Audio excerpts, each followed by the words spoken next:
Okay guys, so welcome you back and in today's lecture we're going to talk about chemical equilibrium again.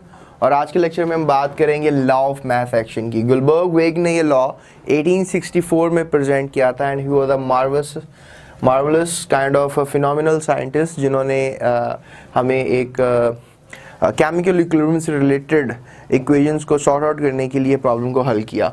उन्होंने कहा कि जो भी reaction होता है वो प्रोसीड करता है, उसका जो रेट होता है, the rate at which the reaction proceeds is totally dependent upon the active masses, और उनकी हमने प्रोडक्ट लेनी होगी। अब मैं ये क्या बात कर रहा हूँ, मैं ये बात कर रहा हूँ कि rate at which the reaction proceed is directly proportional to the product of active masses of the reactants. यानी जो रिएक्टेंट्स हैं उनके जो एक्टिव मासेस हैं, ठीक है, उनके आपस में रिएक्शन से ही प्रोडक्ट्स आपको सामने नजर आएंगी या मिलेंगी। मैं कहना क्या चाह रहा हूँ, जैसे आप कंसंट्रेशन लेते हैं किसी भी रिएक्टेंट्स की, उसका यूनिट है मोल पर डेसीमीटर क्यूब। याद रखिएगा कंसंट्रेशन यूनिट जो है दैट इज इक्वल टू मोल पर decimetre cube, right. So let me drive the law of mass action for you. Let's say that we have a reactants A and B, right? A and B जो है उन्होंने आपस में react किया और they produces C plus D, and that is the constant which is going to go forward. यानी कुछ concentration active mass जो भी होगा वो forward जाएगा, ठीक है। And C and D में फिर आपस में react किया और उन्होंने बना दिया A and B, and that is the constant जो रिवर्स आएगा, यानी बैकवर्ड आएगा। यानी कि सब का सब जो है वो प्रोडक्ट रिएक्ट तो नहीं कर सकेगा, सब का सब रिएक्टेंट जो है वो आपस में रिएक्ट नहीं कर सकेंगे। लिहाजा जो भी वैल्यू रिएक्ट करेगी that will be producing in a product, और जो भी वैल्यू यहाँ रिएक्ट करेगी it will be going back in the form of A B. ये कांस्टेंट वैल्यूज है। That's why I am writing the rate of forward reaction and the rate for the reverse reaction in the form of Kf and Kr. F stands for forward, R stands for reverse. तो according to law of mass action आपने product यानी forward जो है rate वो dependent है, याद रखिएगा।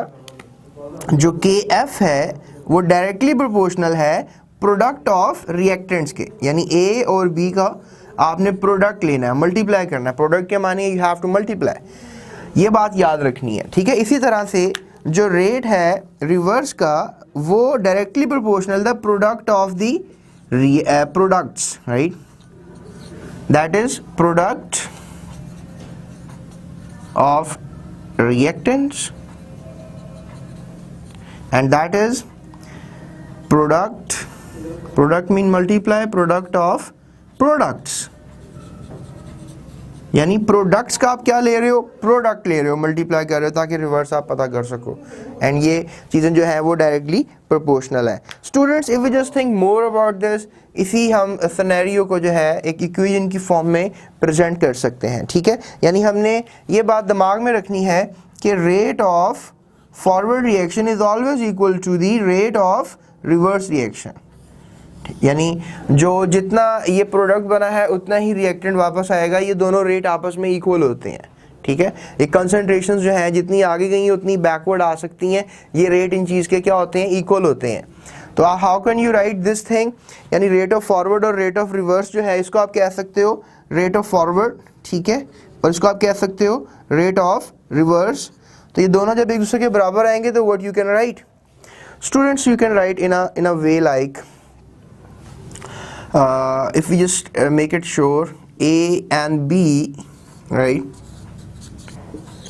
इनको आप क्या लिखोगे, it is something like K F, क्योंकि ये definitely forward जाएगा, ठीक है, ये वैल्यू forward जाएगी, and that is equal to something like KR, right, and that will be multiplied by C and D, right, so that's the value. And both things, these two guys gonna come, ये जो constant value जो reverse reaction की है वो इधर आ जाएगी, that will be KF over KR, और definitely आपको जो product है वो numerator के तौर पे नज़र आएगी, product of product, और आपको ये denominator के तौर पे नज़र आएगा, ठीक है स्टूडेंट्स। सो ये आपके पास अब ये जो रेशो है ना रेट ऑफ फॉरवर्ड का और रेट ऑफ रिवर्स का, right, let me just make it sure with the red pen, इसको आप लिख सकते हो K C, right, you can write it down as a K C, and definitely K C will be equal to something like the product of products over the product of reactants. ठीक है students, so hope so आपने ये, और एक बड़ी interesting बात जो मैं आपसे भी यहाँ पे शेयर ज़रूर करना चाहूँगा, that K C is something like equilibrium constant.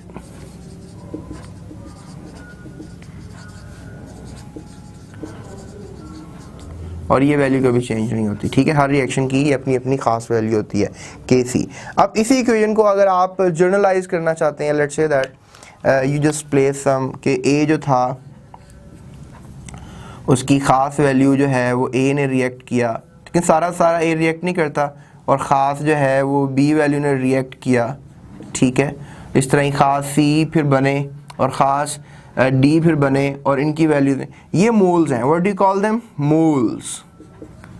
Students, moles को आप कोफिशिएंट के तौर पे लेते हैं, ठीक है, यानी you can just make a power over है, ए बी सी डी, ठीक है, ये दे आपके कोफिशिएंट जो हैं they gonna turn down to powers. So A B C D जो भी मोल्स होंगे इक्वेशन के, ठीक है, ये बात याद रखनी है आपने। सो ये एक जर्नल इक्वेशन मैंने पहले ड्राइव की थी, इसको मोर जर्नल कर रहे हैं with just increment of the coefficients, ठीक है, कोफिशिएंट्स की मदद से इसको और सिंप्लीफाई कर रहे हैं ताकि आपको सॉल्व करने में प्रॉब्लम ना हो। सी डी ये बी होगा ना, I have done just done it something wrong previously, इसको बी करना आपने, ठीक है। सो यहाँ पर क्या आएगा? बी आएगा, ठीक है। सो ये है न्यूमरेटर, ये है डिनोमिनेटर, ठीक है, और ये बात आपने याद रखनी है, हमेशा प्रोडक्ट्स ऊपर आएंगी, न्यूमरेटर की फॉर्म में आएंगी, और जो रिएक्टेंट्स हैं वो नीचे आएंगे, इनका प्रोडक्ट जो है नीचे आएगा, ठीक है। So that is the derivation for the law of mass action, the general equation for the law of mass action, right? So I hope आपको ये ड्राइव करना आ जाएगी। It's not a difficult task. A और B को आप C और D में convert कर सकते हो। Rate of forward, constant reverse. Rate of forward dependent है प्रोडक्ट ऑफ प्रोडक्ट्स के, सॉरी प्रोडक्ट ऑफ रिएक्टेंट्स के, और रेट ऑफ रिवर्स डिपेंडेंट है प्रोडक्ट ऑफ प्रोडक्ट्स के, और रेट ऑफ फॉरवर्ड हमेशा इक्वल होते हैं, उसके हिसाब से ये इक्वेशन बन जाएगी। उसको फिर आप के आर और के आर को एज अ होल रेशो लोगे, क्योंकि इक्विलिब्रियम कांस्टेंट रेशो होता है रेट ऑफ फॉरवर्ड और रेट ऑफ रिवर्स का, और उसके हिसाब से उनकी वैल्यू प्लेस करके आप इसको ड्राइव कर लोगे, आंसर निकाल लोगे, और जो आंसर निकलेगा दैट इज नोन एज के C equilibrium constant, right, K C equilibrium constant. So after that हम बात करेंगे यूनिट्स फॉर इक्विलिब्रियम कांस्टेंट की, and this topic is going to be discussed in my next video, so stay tune with me. आपको ये board में long question भी आ सकता है, and they can ask you derive a equation for law of mass action, Guldberg Waage की equation फिर आपको ड्राइव करनी होगी, right. So thank you so much for this time. इंशाल्लाह in my lecture I am gonna let you know about units of equilibrium constant. Thank you so much.